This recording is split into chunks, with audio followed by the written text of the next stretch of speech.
Olá, como é que vai? Tudo bem? Tudo em ordem? Olha só, vou continuando aqui no nosso projeto de audiolivro. Estou lendo aqui com vocês. Obviamente que hoje fica sem a tela preta, quero inaugurar esse jeito, vamos ver se funciona bem. Ou eu volto para a tela escura também, não tem problema nenhum. Estou lendo aqui um livro.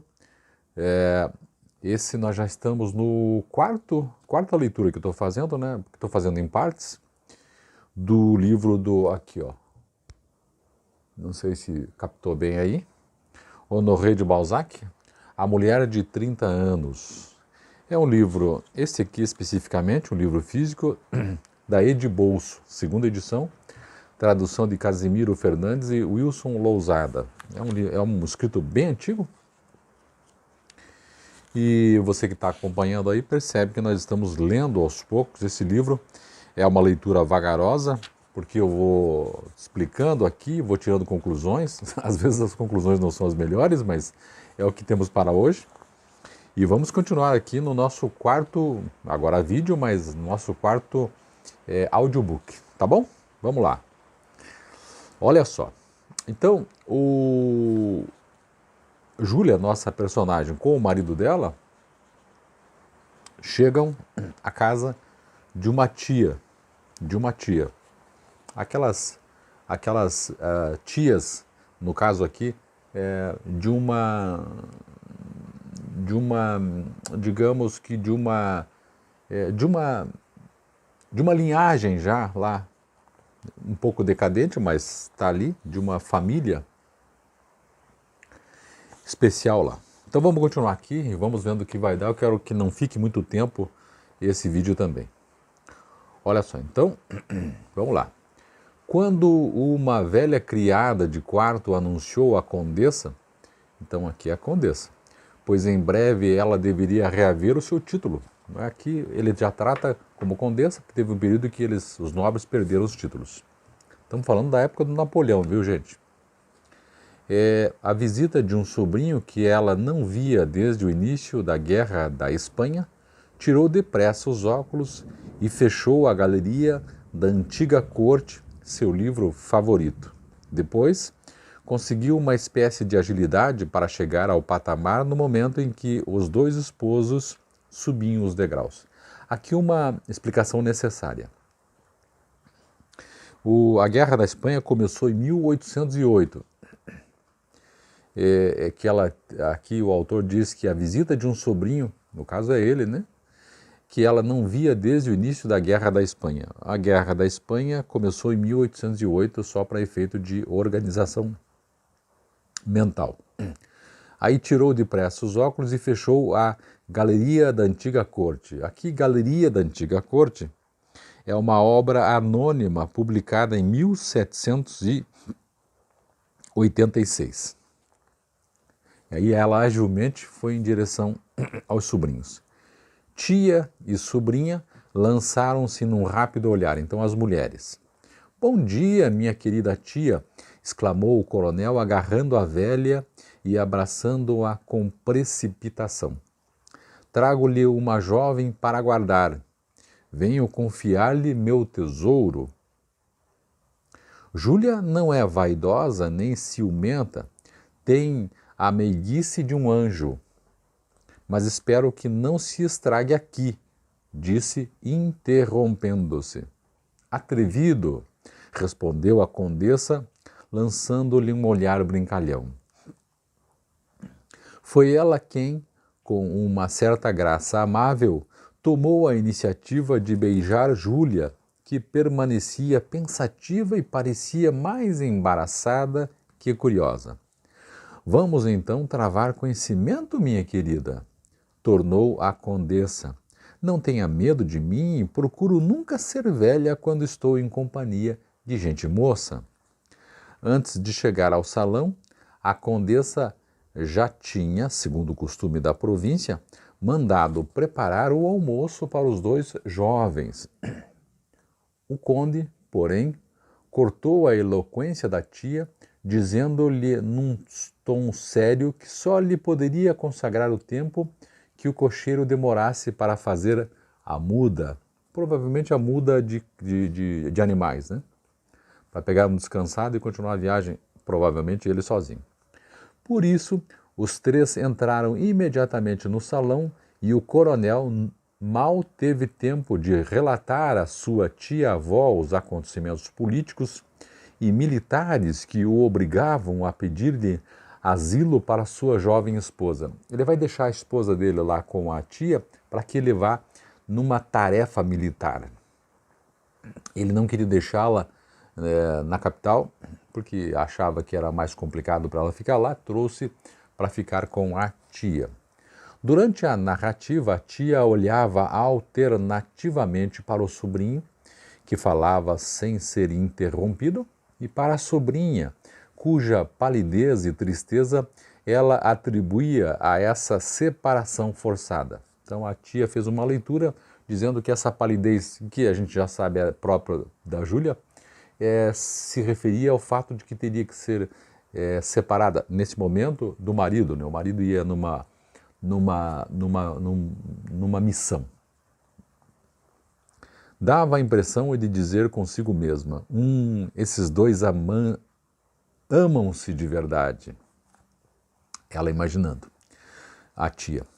Nesse momento, no velho pátio silencioso em que as lajes eram recortadas por listras de grama, ressoou o estalido de um chicote. Vitor tornou a abraçar a condessa e saiu. Então, nesse intervalo, significava esse estalido do chicote que a pessoa, que o empregado, que o funcionário que conduz os cavalos, os animais, na charrete, já tinha feito a troca, né, dos animais para continuar a viagem, e esse era o sinal para que ele, Vitor, o marido, né, e portanto o sobrinho aí da condessa, já soubesse que está na hora de partir.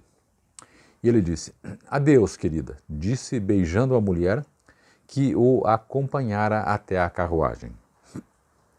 Oh, Vitor, deixa que te acompanhe ainda um pouco, disse ela numa voz carinhosa. Não queria te deixar. Ainda pensas nisso? Pois bem, replicou Júlia, então adeus, já que assim o queres. Ela fez assim um charminho na despedida. A carruagem desapareceu. Aí voltam para a cena, ficou nas duas aqui. Você ama muito o meu pobre Vitor? Perguntou a condessa à sobrinha, interrogando-a com um desses olhares perscrutadores que as velhas lançam às mais jovens. Sem dúvida, senhora, respondeu Júlia, pois não é preciso amar um homem para desposá-lo, isto é, não tem que amar o sujeito para poder casar com ele, né?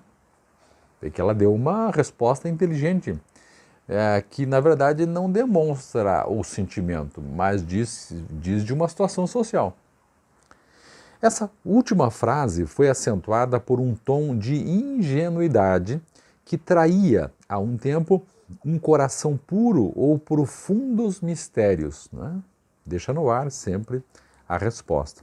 Ora, seria bem difícil a uma mulher, amiga de Duclos e do Marechal de Richelieu, não procurar descobrir o segredo daquele jovem casal. Então, essa resposta dela mexeu com a imaginação desta senhora, se não me engano, septuagenária já, que viveu muitas coisas e entendia muito bem o universo do casamento, entendia muito bem o universo feminino e o universo da mulher, entre aspas, aqui casada, né? Aqui o autor faz uma referência ao Marechal de Richelieu, que ela era a condessa, é uma mulher amiga de Duclos e do Marechal de Richelieu, quer dizer, ela tem uma certa experiência social. E esse Duclos e o Marechal de Richelieu, aqui tem as anotações, então, para a gente complementar, são personagens reais. O primeiro, o Charles Pinot Duclos, 1704 a 1772, é o autor das Mordazes, é um livro, Memórias Secretas dos Reinos de Luís XIV e de Luís XV. O segundo, que é o Marechal de Richelieu, são pessoas mesmo, né, na época. O duque Armand de Richelieu, marechal da França, viveu de 1696 a 1788, era um homem espirituoso, mas de moralidade duvidosa. Desempenhou brilhante papel no governo desses dois monarcas. Então veja que a senhora era amiga dos dois, né? Já tinha convivido, então sabia do que podia acontecer nos bastidores aí dos poderosos, e ela estava interessadíssima em saber o que estava rolando entre esse casal, Vitor e Júlia. Vamos lá? Página 32, então. Nesse momento, tia e sobrinha estavam no limiar da porta solarenga, acompanhando com o olhar a Caleça que se afastava. Estava na porta que dá para a rua, né, que a gente lá, que é aqui interessante, a porta que dá para a rua, e elas tinham acabado de acompanhando a carruagem, já estava desaparecendo, então nesse momento aqui.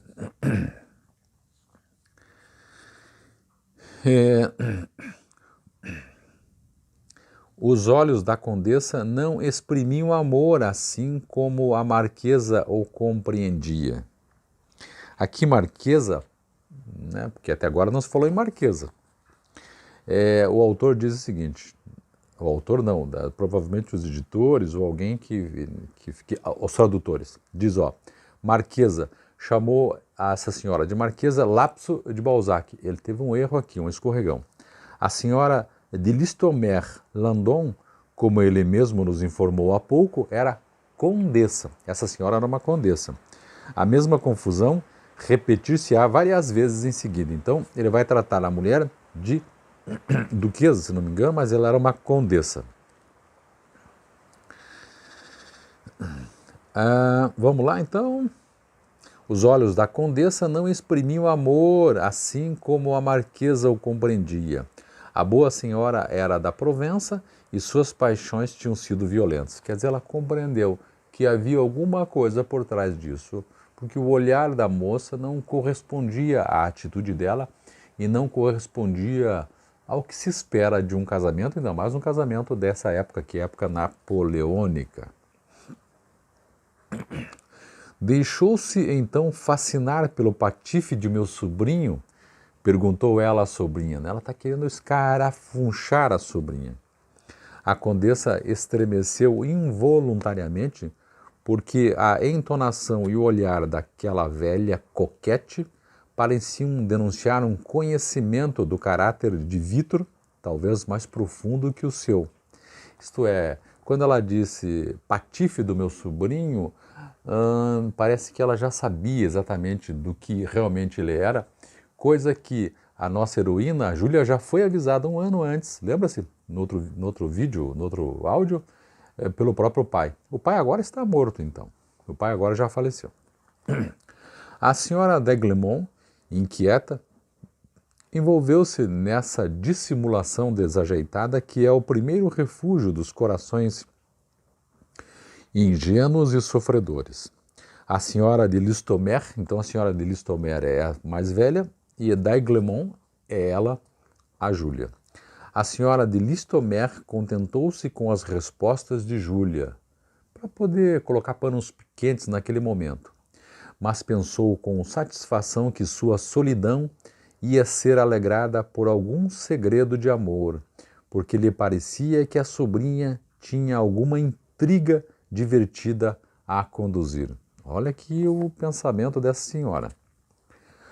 Ela conhecia bem os bastidores lá, né?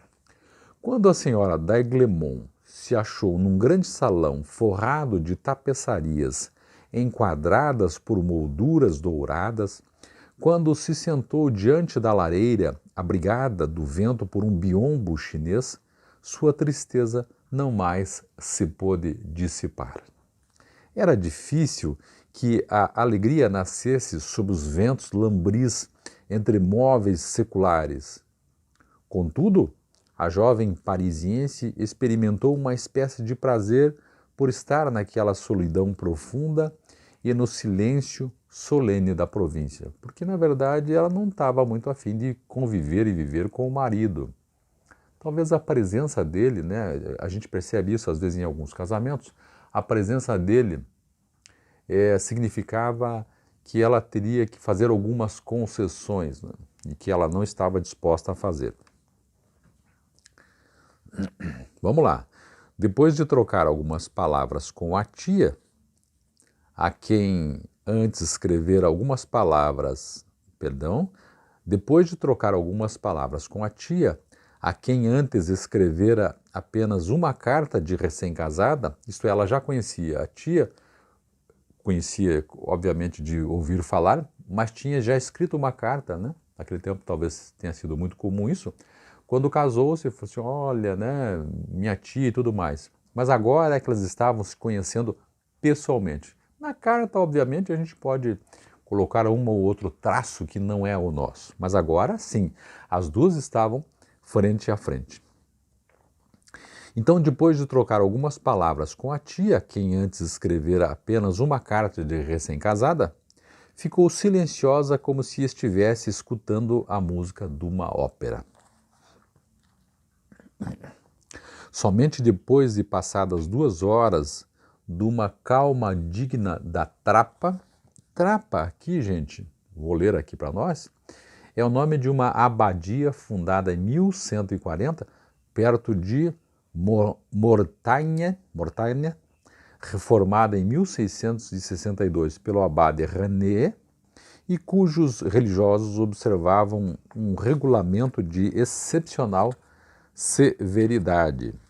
Então, somente depois de passadas 2 horas de uma calmaria digna dessa trapa, né, que é de uma calmaria, né, ela bem calma, bem plena de si, né, 2 horas é bastante tempo, né, foi que ela se apercebeu de sua impolidez para com a tia, que se deu conta de só lhe ter dirigido respostas frias. A marquesa respeitara o capricho da sobrinha, de novo falando marquesa, que de novo ela não é marquesa, né? A marquesa respeitara o capricho da sobrinha com esse instinto cheio de indulgência que caracteriza as pessoas do tempo antigo. De novo, aquele conflito, aquele confronto antigo-novo, o novo aqui representado pelo casal, não é? O velho representado pela condessa, o novo representado pela Júlia, filha de um cara, no começo do livro está bem assim, velho, então tem um certo conflito de olhares sobre a vida e tudo mais. Vamos lá. Nesse instante, a nobre senhora fazia tricô. A senhora estava tricotando. Por diversas vezes, na verdade, ela se havia ausentado para se ocupar de um certo quarto verde que deveria servir de dormitório à condessa, à moça, né? Imagine que esse tempo, 2 horas que ficou nesse silêncio. Mas já voltara ao seu lugar numa grande poltrona e observava a moça de soslaio, sabe, de entre olhos, assim, enquanto faz o seu tricô, né? Só observando a moça. Envergonhada por se ter abandonado a sua irresistível meditação, Júlia procurou fazer-se perdoar, zombando de si mesma. A Júlia percebeu, opa, eu acho que é melhor eu ter uma conversação legal aqui com essa senhora, afinal de contas ela é minha parenta, agora é minha tia, né, porque é tia do marido dela. Então diz a Júlia, minha querida, conheço perfeitamente a dor das viúvas, respondeu a tia. Seria preciso ter 40 anos para perceber a ironia que exprimiam os lábios da veneranda senhora. Não, minto, aqui ela. Júlia procurou fazer-se perdoar zombando de si mesma. E aí a senhora disse para Júlia, minha querida, conheço perfeitamente a dor das viúvas. Olha que papo caô, né? Que papo estranho é esse aqui. Respondeu a tia. Né? Seria preciso ter 40 anos, aqui vem uma outra explicação, seria preciso ter 40 anos para perceber a ironia que exprimiam os lábios da veneranda senhora. Não se esqueça que a nossa Júlia tem 30 só. O autor diz que seriam precisos 40 anos para perceber a ironia. No dia seguinte, a condessa estava estava mais bem disposta. Conversou. Aqui já é outro dia, então, né? A senhora de Listomère, isto é, a senhora mesmo, a condessa ali, né? Não mais desesperava de domesticar aquela recém-casada, que de início julgava ser uma criatura selvagem e estúpida. Falou-lhe das belezas da região, dos bailes e das casas que poderiam frequentar. Todas as perguntas da marquesa, de novo falando em marquesa, mas não tem nada de marquesa aqui.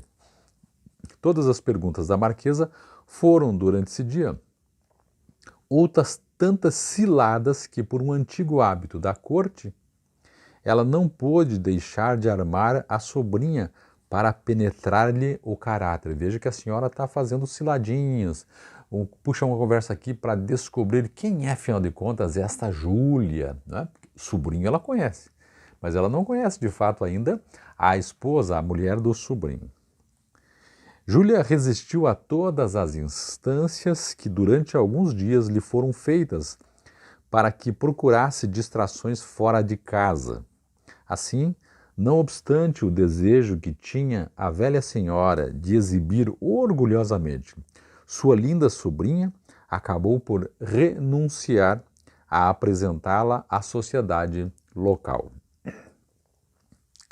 A condessa achou um pretexto para a sua solidão. Então, a moça, a Júlia, que tem 30 anos, achou um pretexto para a sua solidão e tristeza no desgosto que lhe causara a morte do pai, por quem ainda estava de luto. O pai dela faleceu, então essa certa tristeza e esse certo recolhimento, e ficar na dela, né, para não até nem mostrar como ela é. Não sei se a Júlia pensava assim, mas pelo menos tinha um lustro, tinha uma tinta por fora, que é o fato de ter perdido o pai e ainda ela estava de luto, então estava mais recolhida, não estava a fim de fazer muita coisa. Vamos lá? Ao fim de 8 dias, então já se passaram 8 dias aqui, nós temos um lapso de tempo daquele primeiro dia que eles chegaram, daí eu já li aqui do segundo dia, e aí ao fim de 8 dias então, essas informações são importantes para a gente compreender a marcha do livro. Ao fim de 8 dias, a senhora de Listomère admirava a doçura angélica, a graça modesta, o espírito indulgente de Júlia, e interessou-se prodigiosamente pela misteriosa melancolia que consumia aquele coração jovem. A condessa era uma dessas criaturas nascidas para serem amáveis e que pareciam trazer consigo a felicidade, que a moça era a felicidade pura e estava esquisito aquilo dela não demonstrar tal felicidade. Sua companhia tornou-se tão agradável e preciosa à senhora de Listomère, quer dizer, a senhora, né, septuagenária, que ela se afeiçoou à sobrinha, desejando não mais deixá-la. Começou a gostar da companhia da moça, imaginando, talvez até, que aquele sofrimento por conta da morte do pai, não estou dizendo que não seja verdadeiro, mas que é uma tinta, né, nisso, porque ela estava sofrendo provavelmente também por conta do casamento, que aqui, entre aspas, é mal feito, né, que não ouviu o pai. Então tudo isso aí ela estava sofrendo, mas obviamente que não podia falar assim, mas tinha a possibilidade de falar que sofria por conta do falecimento do pai. E aí essa senhora começou a se afeiçoar à sobrinha. Um mês, olha aqui, nós pulamos agora, nós estávamos em 8 dias depois, agora para mais um mês. E até agora o nosso amigo ainda não voltou lá do que ele teria que fazer. Um mês foi bastante para se estabelecer entre elas uma amizade eterna. Olha que interessante aqui. A idosa senhora notou, não sem surpresa, as mudanças que se operaram na fisionomia da senhora d'Aiglemont. Então, nesse espaço de tempo desse mês, a moça foi melhorando, foi ficando talvez mais sorridente, o que se espera muito de uma moça jovem. As cores vivas que lhe abrasavam o rosto desvaneceram-se insensivelmente e a pele adquiriu tons macilentos. Perdendo seu brilho primitivo, Júlia tornava-se menos triste. Por vezes, a marquesa despertava em sua jovem parenta, de novo, não é a marquesa, né? Mas aqui as escorregadas do nosso autor. Por vezes a marquesa, a senhora então, portanto, despertava em sua jovem parenta a alegria e o riso, que eram logo reprimidos por um pensamento importuno. Percebeu que não era a recordação do pai, nem a ausência de Vítor a causa da profunda melancolia que lançava um véu sobre a vida de sua sobrinha. Olha aqui o tirocínio dessa senhora, que obviamente tem muito mais vida, né? Conviveu com muito mais pessoas, aprendeu muito mais da vida de um modo geral. Acho que tem aqui 70 anos e a Júlia tem 30. Então, provavelmente nesses 30 dias ela compreendeu que tem mais coisa. Tem, como é que é? Caroço nesse angu. Olha aqui, ó.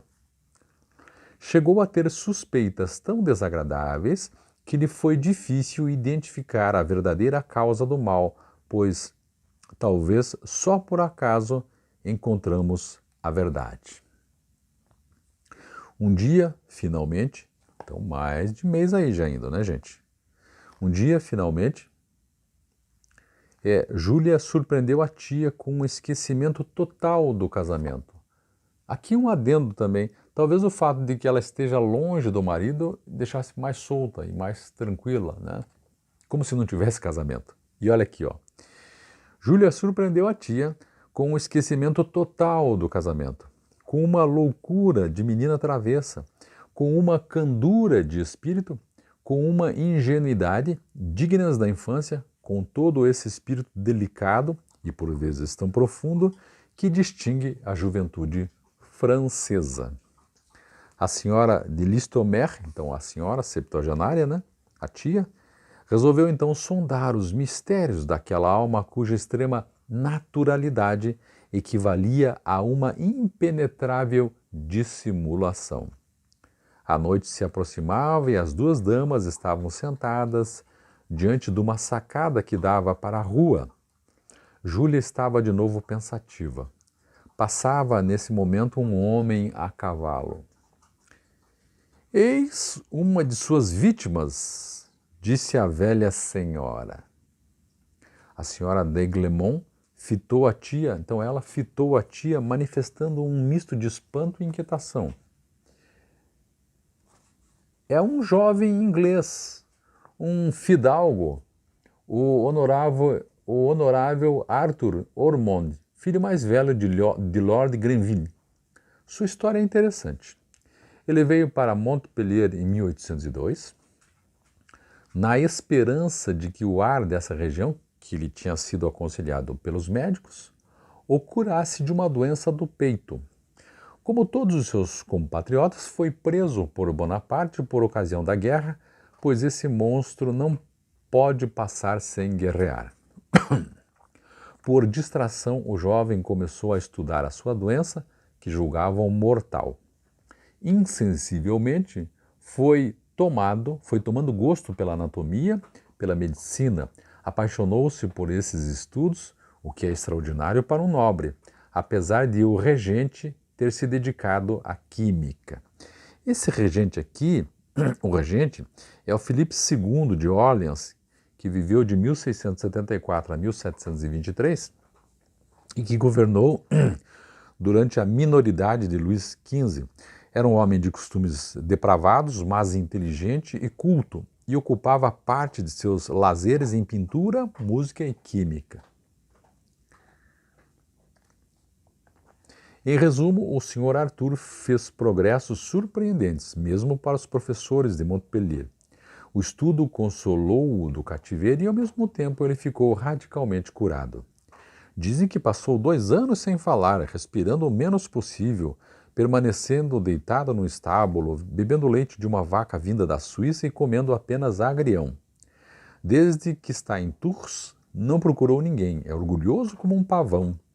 Mas com certeza você o conquistou, pois não há de ser por mim que ele passa 2 vezes por dia sob nossas janelas desde a sua chegada. Olha o que ela fala. Certamente ele a ama. Olha que jogada dessa senhora.